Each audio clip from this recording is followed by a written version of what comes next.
Good morning, students. In the previous class, we have seen the definition of Coulomb's law and how to imply the Coulomb's law when you have n number of charges, how to identify the force at one particular point due to multiple point charges. Now, based on that, we'll solve some numerical problems. The first problem is going to be a point charge of 3 nanocoulomb is located at point 2, minus 2, 3.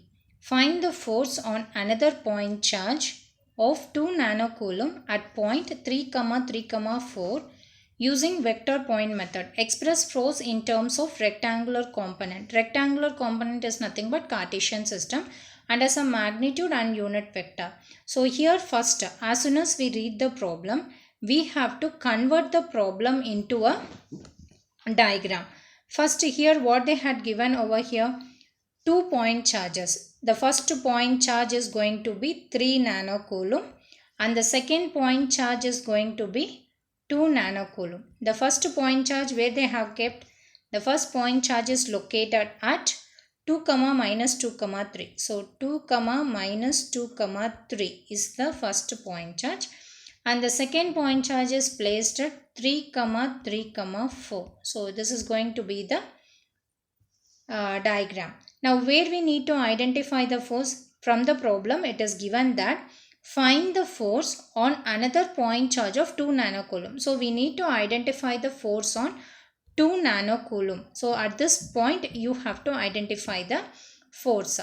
So where we need to identify the parameter, that is going to be your effect and the other charges is going to be the cos. So once it is written, we need to write the notation for force and unit vector. This is your effect, right? So at this particular point we need to identify the force. Therefore the unit vector will be in this direction. Therefore I have to write the unit vector notation as A. If this is going to be your point number 1 and this is going to be your point number 2, I have to write it as A12.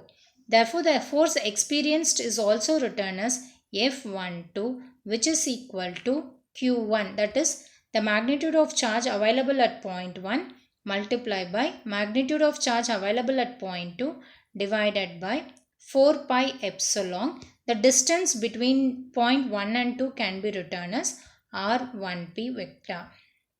Okay, so here I can write it as R1p square and unit vector A1p. Now the problem has been converted to diagram as shown over here. You can see here we have 2 points. The first point is 2, minus 2, 3 and the charge available at that point is 3 nanocoulomb and the second point is 3, 3, 4 and the point of charge available at that point is 2 nanocoulomb. We need to identify the force at 2 nanocoulomb. So this is going to be your effect. The other charge is going to be your cos. And the representation of the unit vector and the distance vector is as mentioned over here. Next one, we need to identify the force, right? So the distance RA, A vector can be written as, from this A vector can be written as, from this point A vector can be written as 2AX vector minus 2AY vector plus 3AZ vector. Okay. From point B, you can write the vector as, B vector as 3AX vector plus 3AY vector plus 4AZ vector. So this is your A vector and this is your B vector. Now the distance RAB vector can be identified as RB minus RA. RB minus RA means these two we need to subtract it. RB, that is first this vector minus your 2AX vector minus 2AY vector, that needs to be subtracted. After that, once it is done, you will get the distance vector. Once the distance vector is obtained, you can identify the unit vector. So once the distance vector, after identifying this distance vector, RAB is equal to RB minus RA. This is how you have to identify your distance vector. Once it is obtained, we need to obtain the unit vector. The unit vector obtained is AAB vector is equal to RAB vector by determinant value of RAB. So in this, effect distance minus cos distance. So if you are going to identify your RAB vector, it is going to be effect distance minus cos distance. It means 3 minus 2 into AX vector plus 3 minus of minus 2, it is going to be plus 2 into AY vector plus 4 minus 3 AZ vector. So RAB vector is nothing but you will get AX vector plus 5 AY vector plus AZ vector. This is going to be your RAB vector. Now to identify the determinant value of RAB, it is going to be the magnitude of the above equation, that is 1 square plus 5 square plus 1 square. So 25, 26, 27. So root 27 is going to be the determinant value of RAB. So when you write your unit vector AAB, here you will be getting AX vector plus 5AY vector plus AZ vector, the whole divided by root 27. This is going to be the unit vector. Once the unit vector is identified, we have to identify the force equation between these 2 points.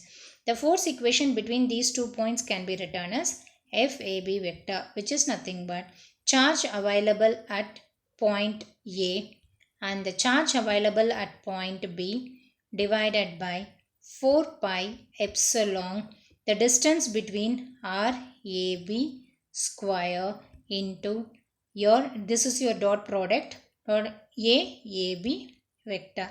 Just you have to substitute and identify the answer.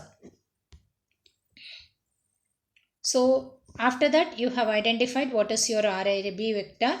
Next you can identify the unit vector.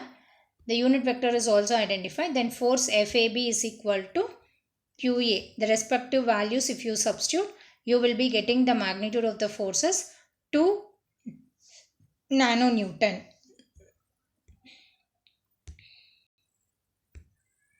Next problem. A 2 millicoulomb positive charge is located in vacuum at point 3, minus 2, minus 4 and 5 microcoulomb negative charge is at P2 1, minus 4, 2. Find the vector force on negative charge. Here which is your cause and which is your effect.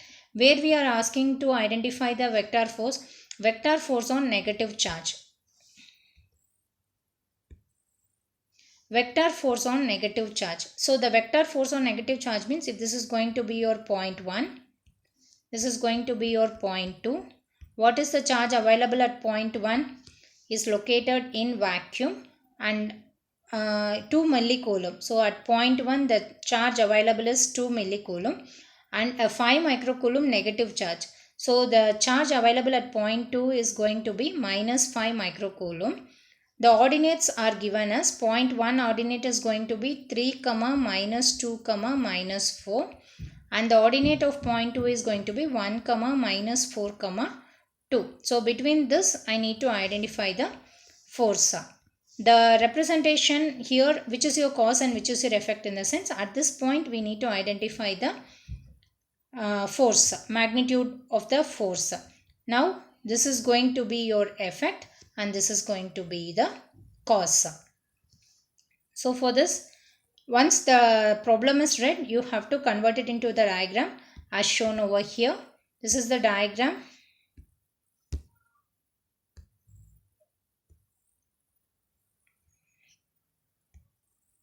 So this is the diagram shown over here and the distance between this point 2 is your effect, right? So the distance vector can be written as R12 vector and the unit vector can be written as A12 vector. The unit vector formula is A12 vector is equal to R12 vector divided by determinant value of R12. So when you identify, you will be getting the answer. Magnitude of the distance between the 2 points is 6.6332 and the vector obtained is unit vector obtained is going to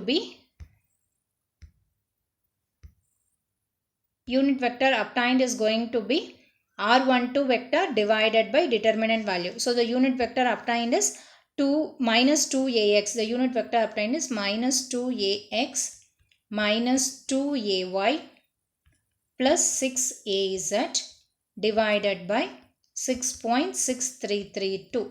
So after this you can obtain the force equation. So the force equation is going to be Q1 into Q2 divided by 4 pi epsilon r square. So here the value of Q1 is 2 into 10 to the power of minus 3 because 2 millicoulomb, and the value of your second point is minus 5 microcoulomb.